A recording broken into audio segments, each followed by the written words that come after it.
नमस्कार। आज देश की तमाम फटाफट खबरों में आपका स्वागत है। आप न्यूज़ के चैनल इसलिए देखो क्योंकि आपको सूचनाएं प्राप्त करनी है। सूचनाएं वो प्राप्त करनी है जिससे आपके बच्चों की बेरोजगारी दूर हो सके, बढ़ती महंगाई पर कंट्रोल हो सके, या पेट्रोल के दामों पर कोई कमी का कोई काम किया जा रहा है तो वो आपके लिए अच्छी सूचना है, वो आपके लिए सूचना जानना जरूरी है। लेकिन यदि आपको इनसे कोई तकलीफ नहीं हो तो आप किसी भी चैनल पर जाएं और लड़ाई झगड़े की बहस देख सकते हो। लड़ाई झगड़े की बहस देखने पर एक बार अवश्य विचार करें कि उनसे आप पर क्या असर हो सकता है, आपके बच्चों पर क्या असर हो सकता है, क्योंकि आजकल लड़ाई झगड़े की बहस में गालियों की भी भरमार होने लगी है। अभी हाल ही में एक एंकर ने ऐसी गाली बकी जो कोई शायद अपनी नॉर्मल बातचीत में भी शामिल नहीं करता है। लेकिन ठीक है, अभी चल रहा है तो इसलिए देखें, लेकिन एक बार अवश्य विचार करें।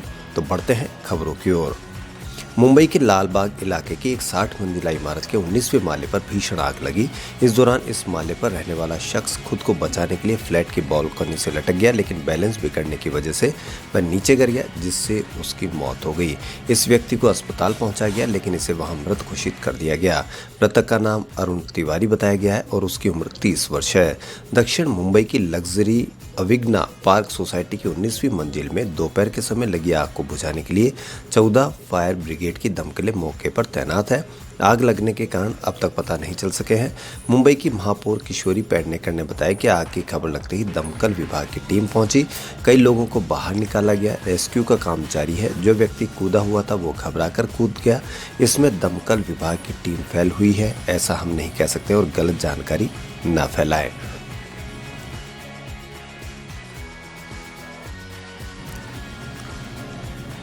भारत ने गुरुवार को 100 करोड़ कोरोना वैक्सीन डोज लगाने का लक्ष्य हासिल कर एक रिकॉर्ड बनाया है, जिसके बाद विश्व स्वास्थ्य संगठन समेत कई देशों ने इस उपलब्धि के लिए बधाई दी है। जहां एक तरफ सत्तारूढ़ भाजपा इसे एक बड़ी उपलब्धि बताकर वाहवाही लूट रही है, तो वहीं विपक्ष केंद्र सरकार पर निशाना साध रही है।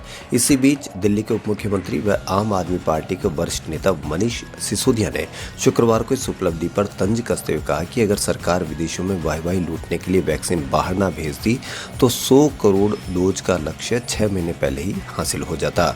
उप मुख्यमंत्री सिसोदिया ने ट्वीट कर कहा कि 100 करोड़ वैक्सीन लगने पर फख्र करते हुए हमें ये भी याद रखना चाहिए कि अगर केंद्र सरकार समय रहते वैक्सीन के इंतजाम में लग गई होती और विदेशों में वैक्सीन भेजकर वाहवाही लूटने के लालच में न पड़ी होती तो हमारी मेडिकल टीमें 6 महीने पहले ही 100 करोड़ का लक्ष्य हासिल कर चुकी होती।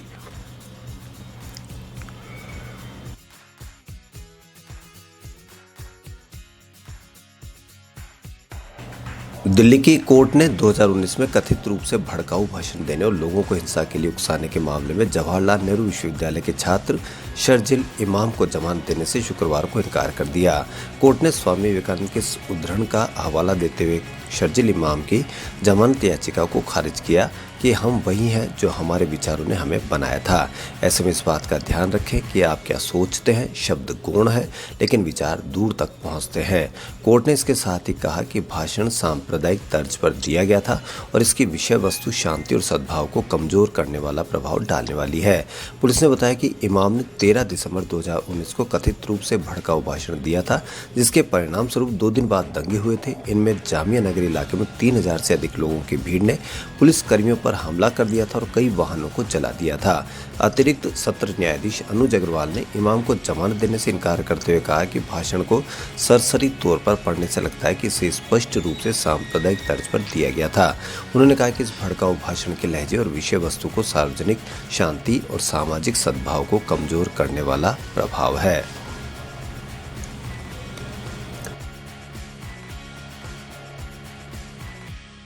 धान खरीद को लेकर उत्तर प्रदेश के लखीमपुर खीरी जिले के किसानों को दर दर की ठोकरें खानी पड़ रही है। इसकी बानगी देखने को मिली जब खीरी जिले के मोहम्मद इलाके की मंडी में किसान समोद सिंह ने अपने धान पर पेट्रोल छिड़ककर आग लगा दी। जानकारी के अनुसार समोद बीते 14 दिन से अपने धान लेकर मंडी में भटक रहे थे, लेकिन कोई धान खरीदने को तैयार नहीं हो रहा था। इससे निराश होकर शुक्रवार को समोद ने अपने धान के ढेर पर पेट्रोल डाला और आग लगा दी। बेहद निराश होने के कारण उन्होंने एक कदम उठाया। घटना को लेकर मंडी में हड़कंप मच गया और किसानों के बीच इसे लेकर भारी आक्रोश है। धान को आग लगाने की इस घटना के सामने आए वीडियो में देखा जा सकता है कि कैसे पेट्रोल का डब्बा लेके धान के पास तक पहुंचा और उसने इसमें आग लगा दी।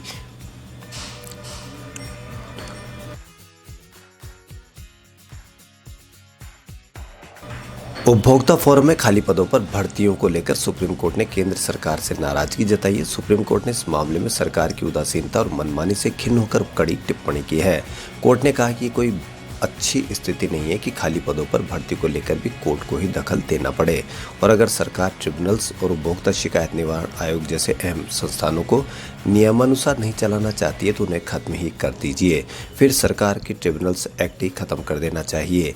दरअसल उपभोक्ता शिकायत निवारण आयोग और समितियों में खाली पड़े पदों की लगातार बढ़ती संख्या पर सुओ मोटो यानी स्वतः संज्ञान लेते हुए जस्टिस संजय किशन कौल और जस्टिस एम सुंदरेश की पीठ ने सुनवाई के दौरान असंतोष जताते हुए कहा कि दुर्भाग्यपूर्ण है कि सुप्रीम कोर्ट को सरकार से इस खाली पदों पर समय से भर्तियां और अन्य व्यवस्थाओं की बाबत बार बार कहना पड़ रहा है। हमारी ऊर्जा तो अपने न्याय क्षेत्र को इन ट्रिब्यूनल में खाली जगहों का पता लगाने और भर्ती के इंतजाम करने में ही खप जाती है।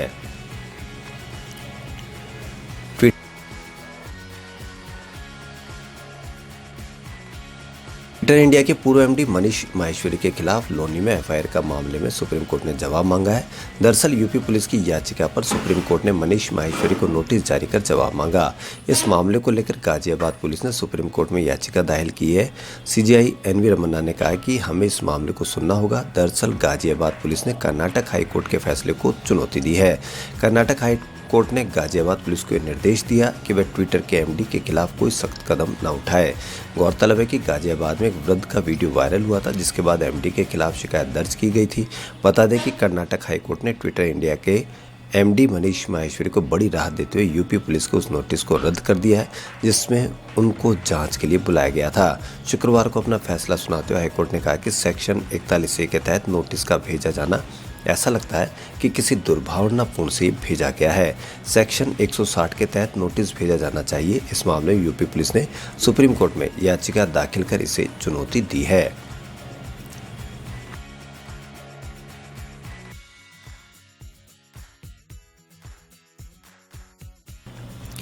पंजाब में कांग्रेस और कैप्टन अमरिंदर सिंह के बीच खुली जंग शुरू हो गई है। कांग्रेस ने इसमें अमरिंदर की पाकिस्तानी मित्र अरूसा आलम को भी घसीट लिया है।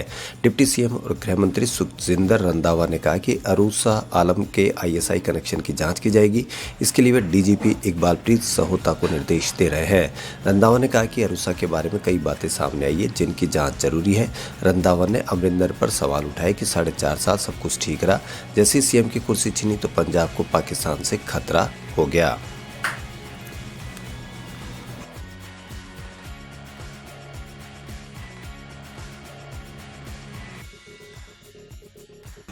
साल 2021 की मोस्ट अवेटेड फिल्मों में से एक बंटी और बबली 2 का मजेदार ट्रेलर शुक्रवार को जारी कर दिया गया। यशराज प्रोडक्शन की इस फिल्म के ट्रेलर में रानी मुखर्जी, सैफ अली खान के साथ फिल्म की नई कास्ट शर्वरी वाघ और सिद्धांत चतुर्वेदी भी नजर आ रहे हैं। सिद्धांत चतुर्वेदी ने हाल ही में अपने सोशल मीडिया अकाउंट से बंटी और बबली 2 का टीजर रिलीज होने की अनाउंसमेंट की है। एक्टर ने कहा कि देख लो भैया आ गए हम। खबरों में फिलहाल इतना ही। यदि आपको हमारा चैनल पसंद आए तो लाइक, सब्सक्राइब और शेयर अवश्य करें। धन्यवाद।